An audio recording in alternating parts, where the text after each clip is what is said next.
नमस्कार. आज रक्षाबंधन हा भारतीय पावन संस्कृतीचा महत्त्वाचा सण आहे. रक्षाबंधन या सामासिक शब्दात दोन शब्द आहेत.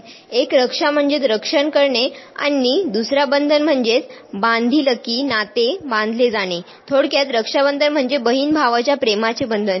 या दिवशी बहीण भावाला प्रेमाने राखी बांधते आणि भाऊही आपल्या बहिणीला काहीतरी भेटवस्तू आणि अंतर्मनातून संरक्षणाचे वचनच देत असतो.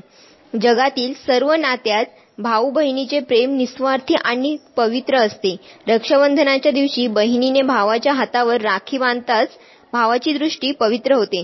समाजात आपल्या बहिणीवर विकृत नजर पडू नये, तिने ताठ मानेने वावरावे म्हणून तिच्या संरक्षणाची जबाबदारी भाऊ स्वतःकडे घेतो. बहीण भावाला राखी बांधण्यापूर्वी त्याच्या कपाळावर टिळा लावते. प्राचीन ग्रंथशास्त्रानुसार कपाळावर आज्ञाचक्र असते, त्याचे तिच्याकडून पूजन होते. त्यामुळे कठीण परिस्थितीत भाऊ शांत संयमी राहतो. तो बहिणीवर रागावणार नाही, सर्वांना क्षमा करेल व त्याची बुद्धिमत्ताही वाढेल असा दृष्टिकोन.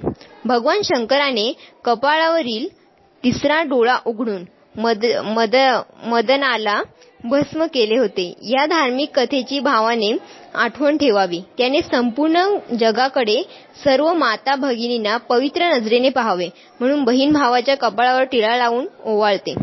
शुभ संकेतांच्या पंचारतीने भावाचे औक्षण करते. त्याच्यातील अशुद्ध असुरी गोष्टींचा नाश व्हावा व त्याला निरोगी निर्व्यसनी निर्मळ जीवन लाभो अशी मनोभावे प्रार्थना करते.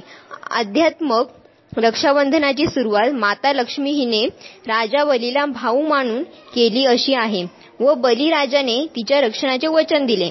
तसेच काही धार्मिक गुरूंच्या धार्मिक प्रवचनानुसार भगवान श्रीकृष्णाच्या बहीण विष्णुमाया हिचे स्थान आपल्या सूक्ष्म देहात डाव्या बाजूला आहे म्हणून